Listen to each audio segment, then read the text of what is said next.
All right, everyone, welcome to my podcast, Bringing It On. I'm very, very happy because it's been 20 years in the making.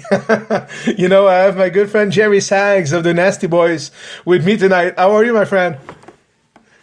Good to see you. How you doing up there in the old Montreal? Oh my goodness, doing great. And I just wanted to share with people, our life sometimes is full of surprise. This summer, we were driving to, actually investigating, to West Virginia, and on our way we had a text, from one of our friends who was at the convention, Schiller Convention in New Jersey, and she said, "Hey, why don't you come and meet us? There's I even heard there was some former WWE wrestlers there, so I'm like, oh, cool, why not?" So we met Michael Rooker, who was on The Walking Dead, and all of a sudden, I turn around and I see, no, I'm kidding, you and Brian. I was like, oh my goodness, and then you recognized me, 20 years later. I was so happy. Well, is that where we seen you in New Jersey, or was it in up there by Toronto for the Hamilton Comic Con? No, it was the one in Jersey. Yeah. Oh, the Chiller.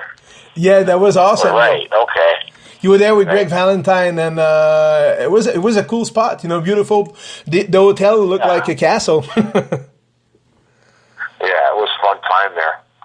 It was fun, and the fun thing is that when I saw you, it was like we've seen each other like 3 months ago. It's been over 20 years. Because people don't know. I used to travel to Montreal to the wrestling. When you guys used to come to Montreal and Toronto. How old were you back in 91 or 90?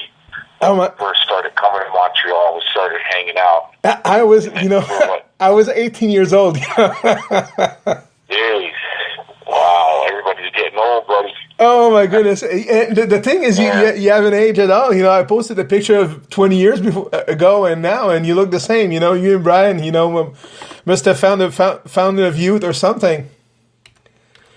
I don't know how that works out like that. A lot of people say that. You gain weight and thing, but the thing was, I guess, we were always just ourselves, and we're never the bodybuilding type guys or whatever. We're just what we were, and I guess we're still just what we are. So I guess we haven't changed.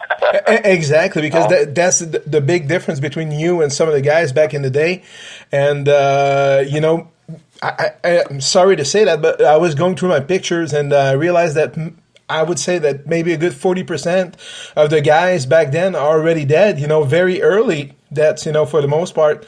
And some of them, great guys that I remember, like Rick Rude, was a great guy to very, very funny guy. How was your memories of some of those, like Curt Hennig? I know Curt was a very respected guy in the dressing room. Do you share good memories with Curt?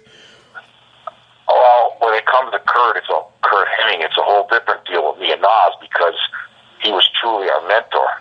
Oh my God! We arrived in Minnesota to get trained by Brad Reagans, Brad was running a camp for Vern Gagne at the time. Two of the first people we ever met that Brad had come down to camp and meet us. The first one was Curt Hennig, and the second one was Hawk, Road Warriors, and Brad had to sit down and talk with us. But Hawk was on his own, and we saw him, and this and that. But Curt was actually an integral part of the Minneapolis territory at that time. He was young in the business too. He just he started with the WWE early on and hung around Morocco and Fuji and all the guys, and then he went out to Portland from there, being second generation, the son of Larry the Axe. He went out to Portland and hung around, got to be around Buddy Rose and Roddy Piper and that whole crew out there and learn off those guys. And now Curt's still young, what's considered young in the business, which is, like the first 5 to 10 years. Yeah. And here we come in the camp, and who does he? We meet up with him, and now Curt's picking us up and taking us on the road and taking time and training us and weaning us into the business and teaching us his ways, the old school ways, and that's the sort of way we were brought up. And he mentored us and taught us, and so there's a whole different deal there. Now, I also spent a lot of time with Rick Rude on the road, but not the quality and length of time. And Rick didn't put in what Curt did, but I also respected Rick. And later on, we did a lot of fun things and a lot of good stories, but not nobody, I think, in the whole business besides maybe, Brad Reagans, Steve Kern, Mike Graham, Dusty Rhodes, a few like that had the input on our careers as Curt ever did, or was as most important as Curt was to us in our development. So it's a big difference there, That's awesome, because that's one thing that I realized, through the years is you never hear one bad thing about Curt Hennig. He seemed to be like, very simple guy. He was tremendous in the ring. We still look at the matches today, and he was ahead of his time because he could still be on the roster today, competing with those kids like Neville or, like Cena. He's very, very, he was great at I think he was the best seller, in terms of selling moves in the history of wrestling. I would say with Ric Flair, I don't know if you agree with me, but he was a tremendous, tremendous talent.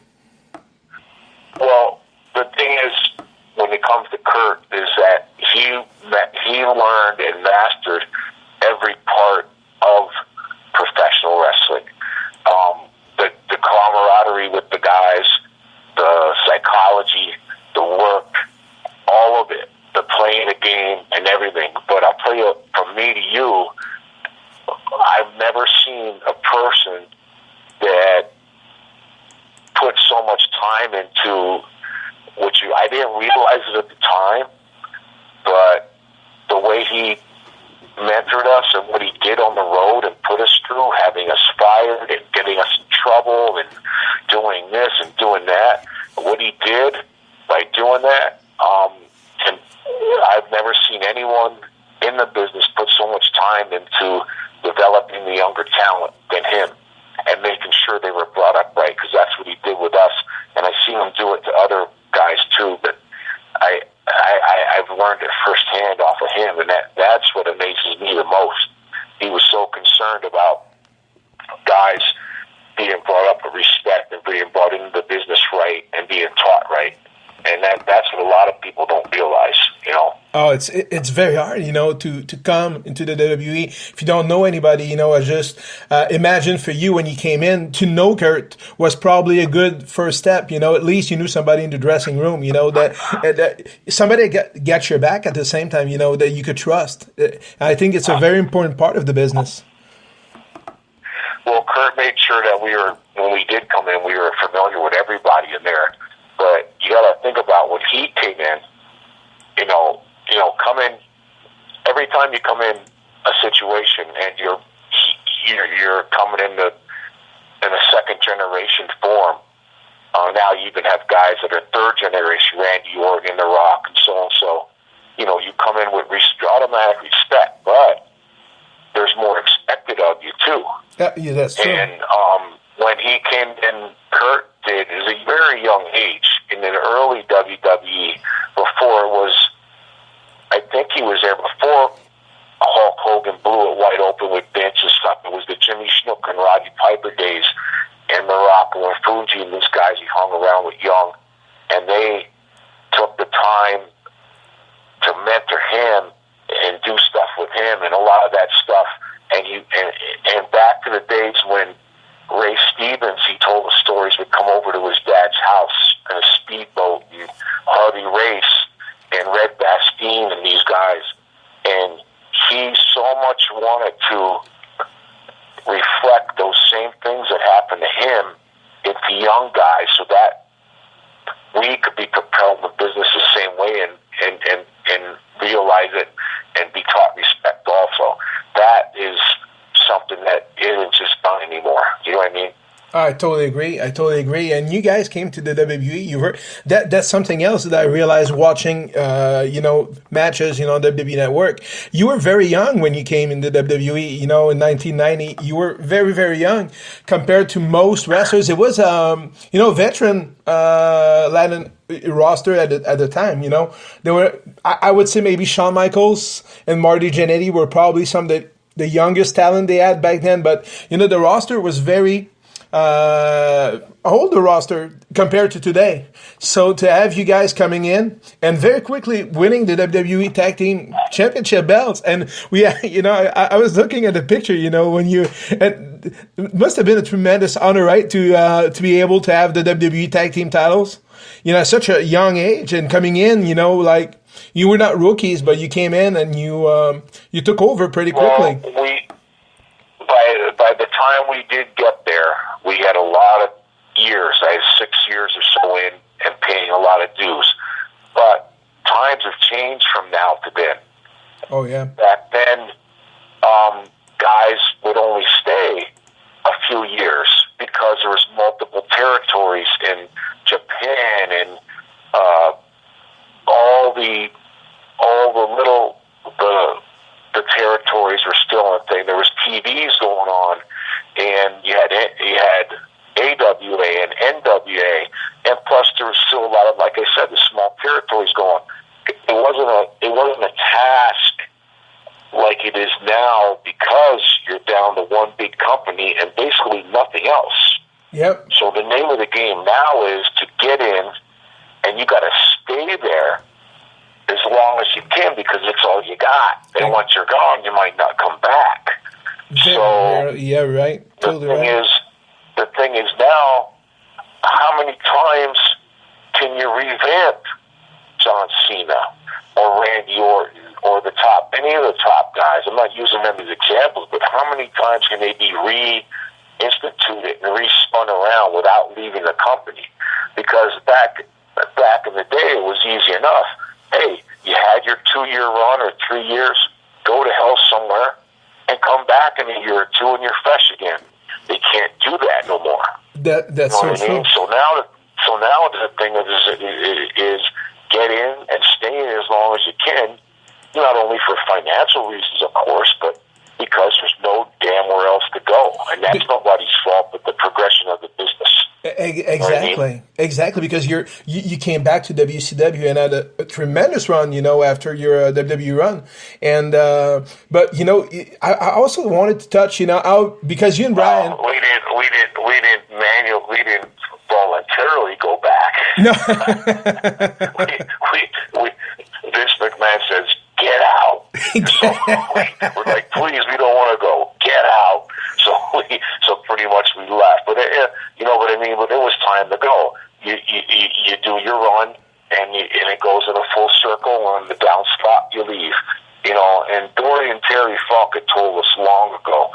He said, Dory said, son, you either want a 1-year run or a 10-year run. But the 10 years don't come around much. So just take the 1 year and get the hell out. And that pretty much, you came in, did your run, and then you went on. And you sometime in the future, you return again. Japan or like WCW. And, and WCW was a great outlet for that. I still honestly think it was the biggest thing that hurt the business was the demise of the WCW. You had a great lover of the business, that is Ted Turner. He was a great boss. He loved wrestling. Wrestling made Turner Broadcasting in the early days when he was launching CNN and Headline News and TBS and TNT and launched satellites. What drew the viewers? He'd had the wrestling shows on and built his companies to what they are today. And Turner always stuck with wrestling and loved it. For that to leave, and that in WCW, what I loved about it was such a different style of wrestling, especially where we broke in. We broke in Minneapolis. Now, if you went from Minneapolis to Portland to Texas to Memphis to Kansas City to Florida to Charlotte to whatever, everybody to Louisiana had their different style of wrestling, their different style of how they portrayed professional wrestling. But in Minneapolis, Vern Gagne, what he did, when we were trained for the first year, we never saw a wrestling ring. We trained on Olympic mats with Brad Reagan's an Olympic champion. And everything on a 3-inch Olympic mat on concrete.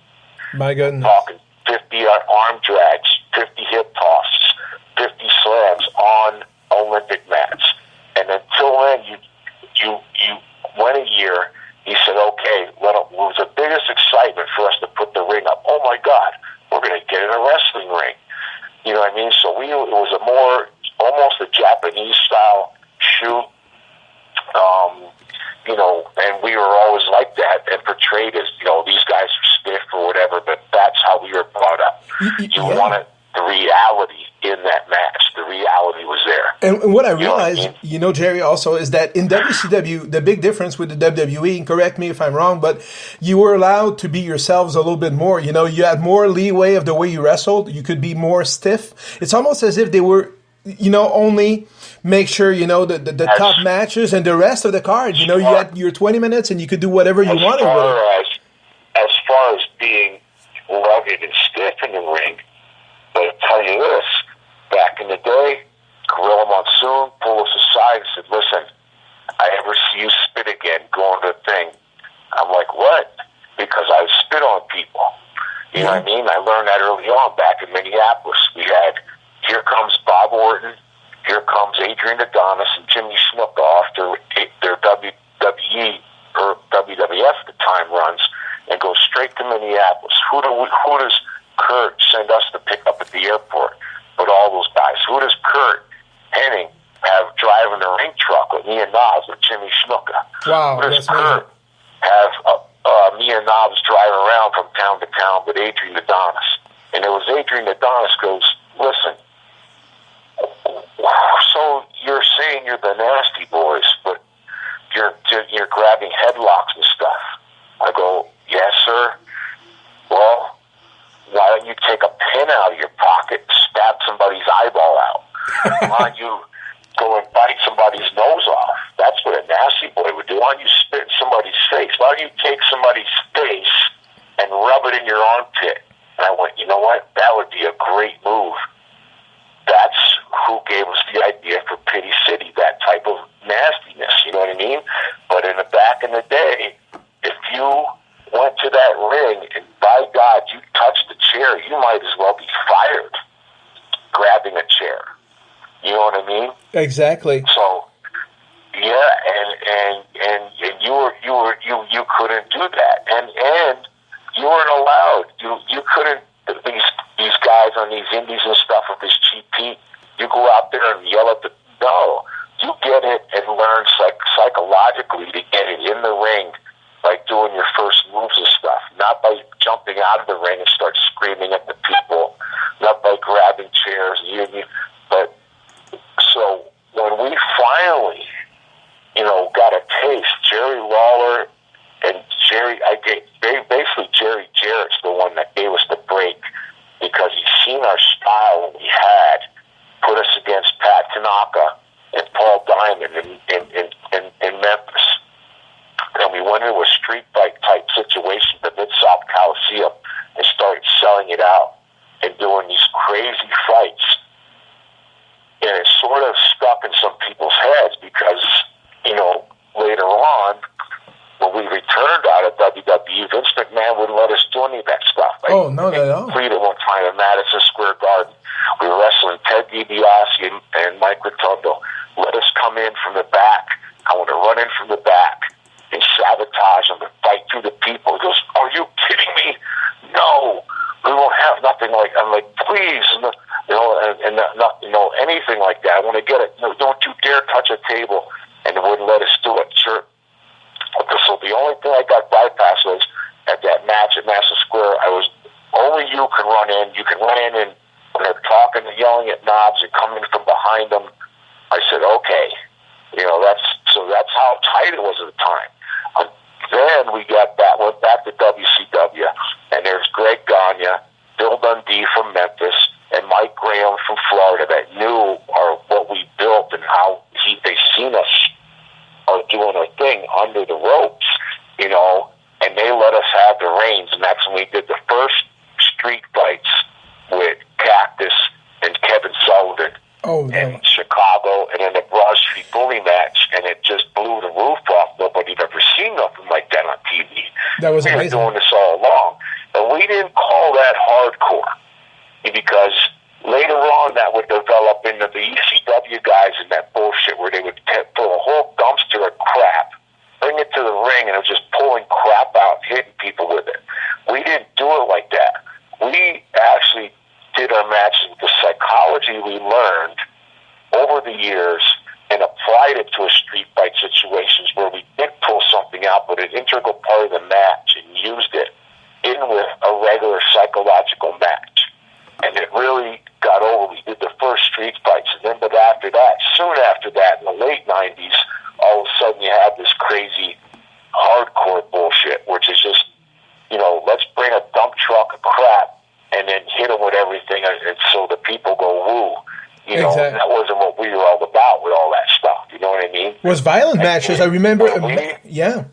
When we first did that Chicago street fight, now Greg Gagne and Mike Graham, I'm telling you, these guys would go back, but now we're in WCW years later, and we started with Vern, and Greg knew our style, Mike Graham, and Bill Dundee knew it from and what we did in Memphis with Pat and Paul in these fights. And they said, have a street fight. We went against Cactus and Sullivan in Chicago and did a street fight. This is the truth, and we talked to Ric Flair about this all the time. We did it, and you're talking, we used a couple pool cues, shovels, different things.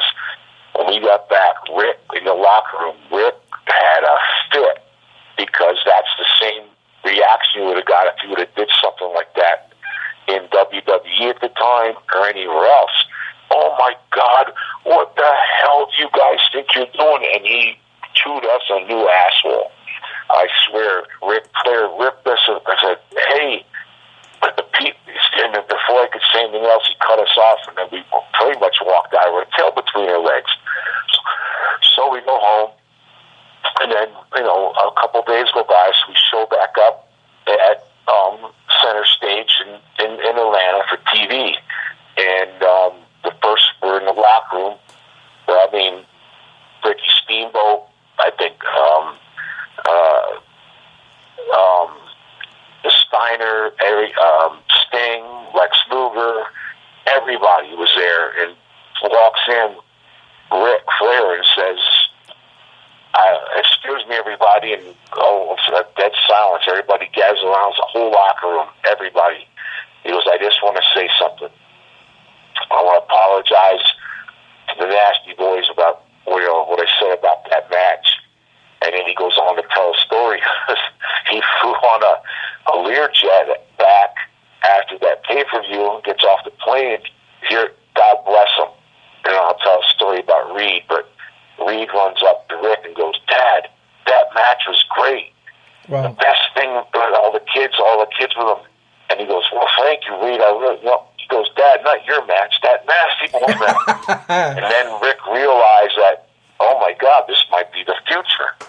You know what I mean? So Rick came back and told that story in the locker room. We were all laughing. He said, hey, I don't care, Rick. I mean, it's just what we've been facing all along, you know, trying to get this style and breaking through the next level there, you know. Later on, not to change the subject off those street fight matches, but talking about Reed, you know, here, me, Owen Hart, and Knobs, Ted DiBiase say, hey, we're going over to Rick's. We're on the road for the WWE, maybe 92, 93, something like that. So Rick had a big house in Charlotte. So we go, Owen, if you want to, Owen Hart came with us. We go over and we're, go to Rick's house. Rick's daughter now is a wrestler. They're little kids. And Reed, his son, me and Knobs are launching them 10 feet high in the pool and launching them up. Rick's going, stop it, you're going to hurt the kids. We're launching up. The kids are screaming, had a fun time and all that. Later on, out of the blue, I don't know what year it was exactly, but Rick calls up, hey, I want Reed's breaking into business, and I want to tag him up with David, his other son, and I'm going to manage him. And maybe Jimmy Hart can manage you guys, and I like to, do the Flair thing. I said, that would be great. So me and Knobs, I don't know if Rick asked him first, but we were talking Hogan about it. He goes, you know what? Hulk Hogan said, I'll fly up there for free, and I'll referee that match. Wow. As respect to Rick, to break Reed into the business. So how about that? Jimmy Hart managed me and Knobs. Rick managed his two sons. And Hulk Hogan was the guest referee in Reed's first match. That's absolutely amazing. Truth. And it was a good match. And I knew Reed's wrestling background, so I said, Knobs, let me start with Reed. And from old school, Mike Rotundo and Masa Saito and Brad Reagans from the amateur wrestling thing, way back, how they told me they used to do it in Japan. They start amateur wrestling and let the Japanese out-wrestle them and fly out of the ring pissed off. They'd out-wrestle them, and I let them out-wrestle me. Finally, I go, all right, I'll go down all four stance, an amateur wrestling stance.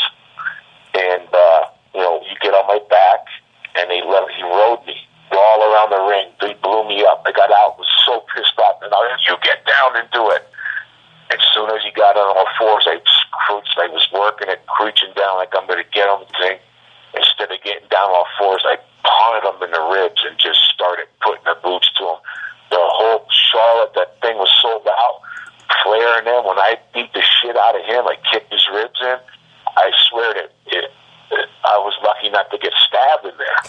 People were starting to come over the railings. They were so pissed off. And we had the greatest match. And then it ended up me, Jimmy Hart, and Knobs all in figure fours. You know what? You add a lot of it. Very enough. The whole Flair family. That's incredible, Jerry, because I remember... So that story sort of bloomed out of the story, but it's a good one. You know what I mean? It's incredible because you were able to rile the fans in a way. I remember in Montreal, you would come sometimes before the matches and just insult the crowd. But the way you would insult the crowd was very innovative. And, you were able to insult your opponents in ways. I would say that, I've seen maybe two teams that were able to get the Files so riled up with you, the Nasty Boys, and the Dudley Boys back in...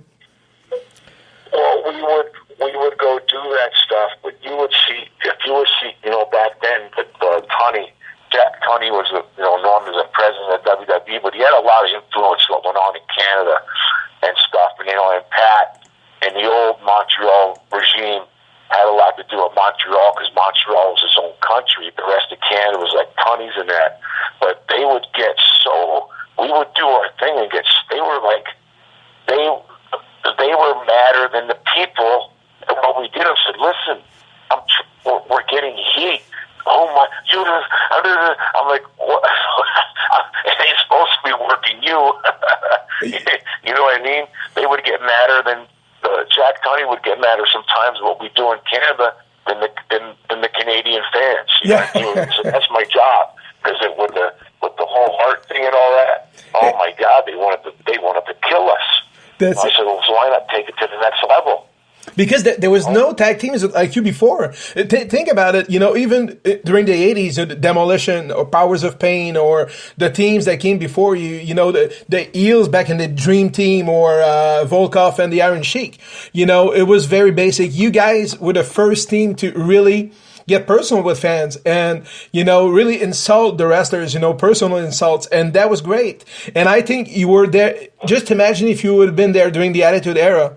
That would have been incredible. But, you were there before the Attitude Era. You probably would, the first wrestlers that instilled that new attitude into the WWE, which is a great thing when you think about it. Well, that goes back to what, we were shy back then and wouldn't pull the trigger on something like that. But what Curt instilled in our heads, and by him having us hang around Ray Stevens and Wahoo and Nick Bockwinkel and have us hang around Buddy Rose and Doug Summers and all the guys, and then tell us that stuff. They would tell Adrian Adonis, tell us that stuff to do that back then, and we'd be shy to do it because you're young and like, I can't do something like that. But then as we got older, now you have 8-9 years in the business, you're like, screw it, I'm doing it, you know? Yeah. And you would pull the trigger on stuff like that, and we'd get that reaction. And that's what you're paid to do anyway. You know what I mean? They get, like Roddy would tell us, Roddy Piper would tell me in knowledge, goes, listen, they got to love you or they got to hate you. If they don't do either, you ain't shit. Now listen to this. You fucking, your time, you take your time walking to that ring. That's the time that all the lights on you. Roddy would tell us that over and over. So we listen to that. When we go to the ring, we'd argue with people and spit on them and do when we were heels and do this and that. And you know, a lot of guys run right down to the ring and let's go. No, Roddy Piper would say, no, that's your time. You take your time and do what you got to do as long as you want to get to that ring before you start that match. And we use that to our advantage big time. Sometimes in house shows, we'd go 20 minutes of that bullshit before we touch the wrestler. and by watching, you know, that old Portland style of Buddy Rose and Roddy Piper, they were magicians and psychological masters at that kind of thing. It was amazing. We used to sit backstage and watch them at spot shows all over Wisconsin and Minneapolis and North and South Dakota, Thunder Bay, all the way up to Timmins, up in Ontario, everything, and watch these guys go, I can't believe it.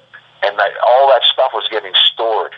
And then having Curt Hennig reinforcing it, you know, in the meantime, getting us fired and kicked out of territories. And, you know, and later on, you'd realize it was all just a big test to see how you'd handle that and what you would do. Are you going to tell on them guys? Are you going to say you didn't do it to save your job? And believe it or not, every time we passed the test because we knew we were guilty as much as Curt. But, you know, and it was an honor being taught by Brad Reagan first to respect the business and Vern Gagne. I wouldn't have it any other way. And the younger generation should do the same. You should pay heavy dues, even to make it through camp. Heavy dues, and be taught respect, and then have that respect for the business going in as a starter, and then be taught by guys like that, and weaned by them. And that seems to be a bygone thing of people helping people. You know what I mean? Exactly. You know, it's sort of sad in a way. It is sad in a way. Because it's in itself, you know, when you're in a ring, let's say you're facing the Steiner brothers, and you help them look good. At the same time, you make yourself look good, and it's giving back. You know, next time you'll be in a ring with them, you know, they'll let you put more stuff in. And I remember the first time I saw you wrestle was in your first run in WCW against the Steiner brothers, and I was very, very impressed. You know, you had great matches with them, great, and they look stiff as hell. If you remember a cliche about life and wrestling, timing is everything. Here, Ole Anderson came in to book WCW and goes, we need new blood in here. Now, in the meantime, we were in Florida Championship Wrestling, and Greg the Hammer Valentine comes up to us and listen. And he's, you know, George Scott booked before Pat Patterson at WWE. And the first WrestleMania's that before Pat took over. And Greg was very close to George Scott. And a lot of old-timers were, because George was a great fan and friend of the great Johnny Valentine, Greg's dad. So Greg tells us, hey, I might have a little thing for you. And because Greg was in pretty hot yet in WWF at the time, and we were just wrestling Florida Championship.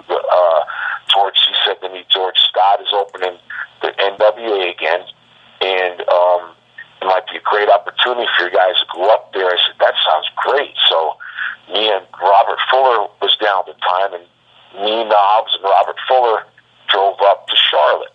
And we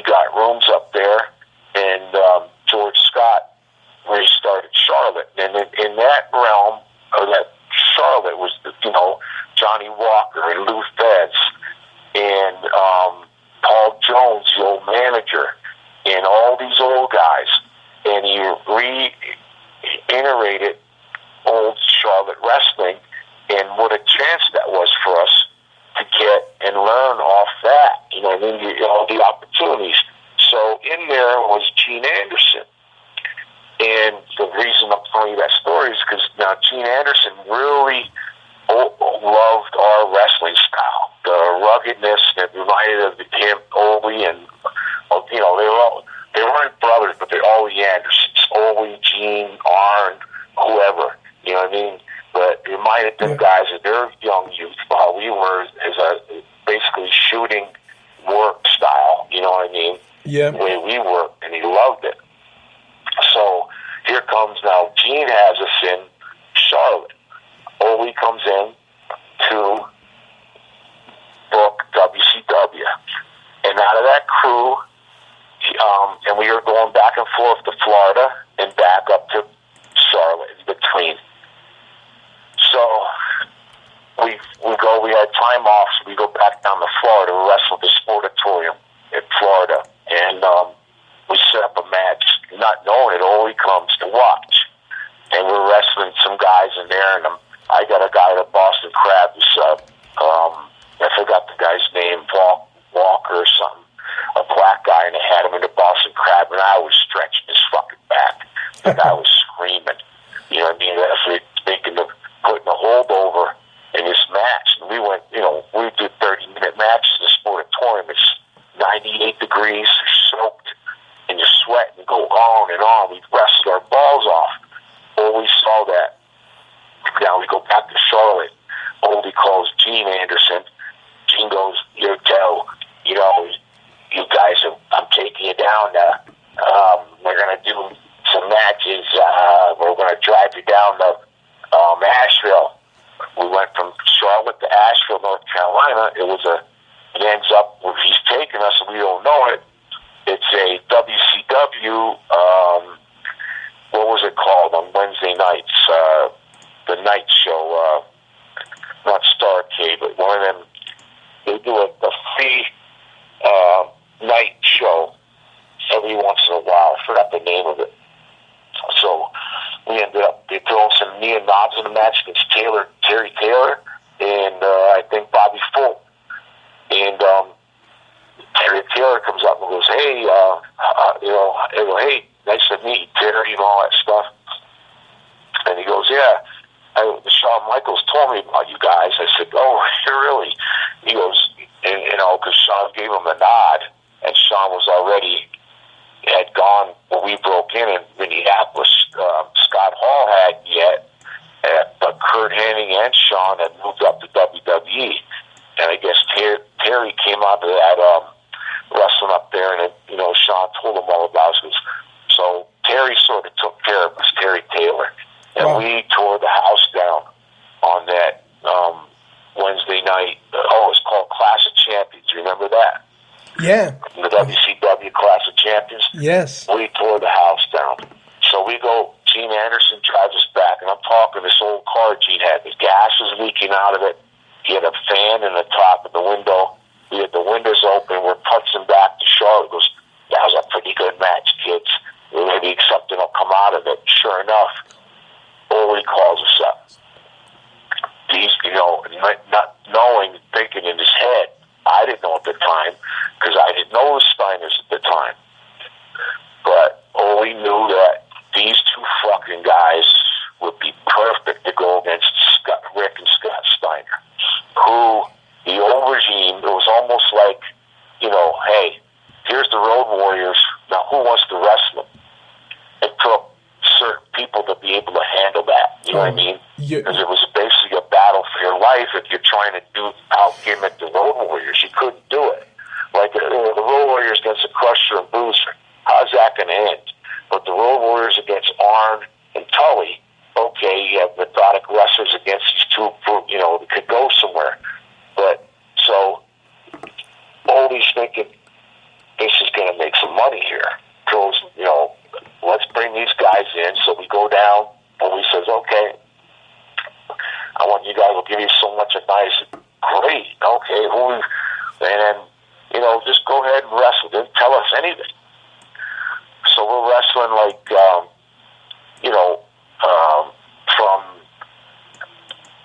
Tracy Smothers and so-and-so and the Youngbloods and, I'm thinking of established teams at the time. We wrestled Michael Hayes and Jimmy Garvin and the old Bobby Eaton and Stan Lane, all these kind of guys like that. Finally, one night, we're a couple months in, and we're at the Chicago Pavilion. That's where we used to wrestle in Chicago. That was not the Rosemont. That was WWE. This before the United Center. So we're wrestling the Pavilion. And it's packed to the roof, the place.